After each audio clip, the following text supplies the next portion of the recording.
നമുക്ക് ഒരു ശുദ്ധികലശം നടത്താം. എല്ലാ അർത്ഥത്തിലും കേരളം ഒരു നവകേരളമായി മാറിയിരിക്കുകയാണല്ലോ ഇപ്പോൾ. ഒരു പുതിയ ടീം സാരഥികളായി വരികയും ചെയ്തു.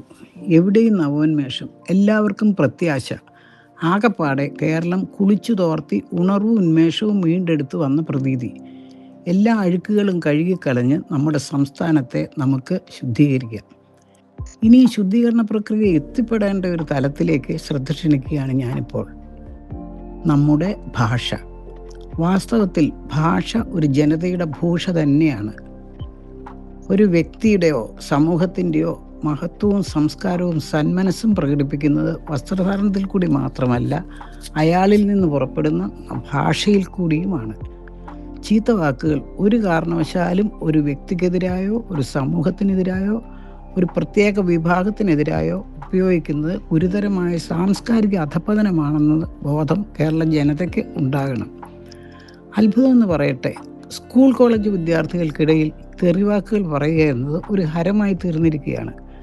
ഇതിനെ ഗൗരവത്തോടെ നാം വീക്ഷിക്കേണ്ടിയിരിക്കുന്നു. രാഷ്ട്രീയക്കാരും വൈരമൂത്ത് ഹരം കൊണ്ട് ഭാഷയെ മോശമായി ചിത്രീകരിക്കുന്നതും കാണാം. ചീത്തവാക്കുകൾ തീർത്തും വർജ്യം, അതിന് സംശയമില്ല. ഭാഷയുടെ മറ്റൊരു തലത്തിലേക്ക് കടന്നാൽ ഉച്ചാരണ ശുദ്ധിയോടെ സംസാരിക്കേണ്ടതും വിദ്യാസമ്പന്നരുടെ ഒരു കടമയാണ്. വിദ്യാർത്ഥികളും അധ്യാപകരും തമ്മിൽ ഒരു നല്ല ധാരണ വളർത്തിയെടുക്കാൻ ഈ മേഖലയിൽ പദ്ധതി തയ്യാറാക്കാൻ പോകുകയാണെന്ന് കേട്ടു എന്ന് പറയാൻ നമ്മളിൽ ചിലരെങ്കിലും മടിക്കില്ല. അതിൽ തെറ്റുണ്ടെന്ന് മനസ്സിലാക്കാൻ പോലുമുള്ള ഒരു അന്തരീക്ഷമല്ല നമ്മളുടെ മലയാളത്തിൽ ഇപ്പോഴുള്ളത്. വീണ്ടും വളരെ വിലക്കുറഞ്ഞ ചില പദങ്ങൾ, വളിപ്പ്, വളിയായി തുടങ്ങിയ അങ്ങനെയുള്ള വാക്കുകളും കുഞ്ഞുങ്ങൾ ശരിയെന്ന് ധരിച്ച് ധാരാളമായി ഉപയോഗിക്കുന്നതായി കാണാം.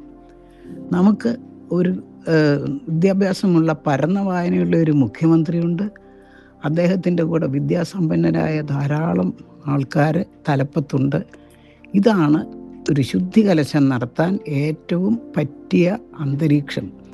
നമ്മളിനി വെറുതെ ഇരിക്കരുത്. ഈ ഭാഷയെ ഒന്ന് ഉണർത്തിയെടുക്കാനായിട്ട് എല്ലാവരും ഒരുമിച്ച് പ്രവർത്തിക്കണം. നമ്മൾ മുതിർന്നവർ തന്നെയാണ് ഇതിന് മുൻകൈ എടുക്കേണ്ടത്. അതുപോലെയുള്ള ഒരു മേഖലയാണല്ലോ നമ്മുടെ സമൂഹത്തിൻ്റെ ഈ അന്തരീക്ഷ മേഖല. എല്ലാവർക്കും നന്ദി.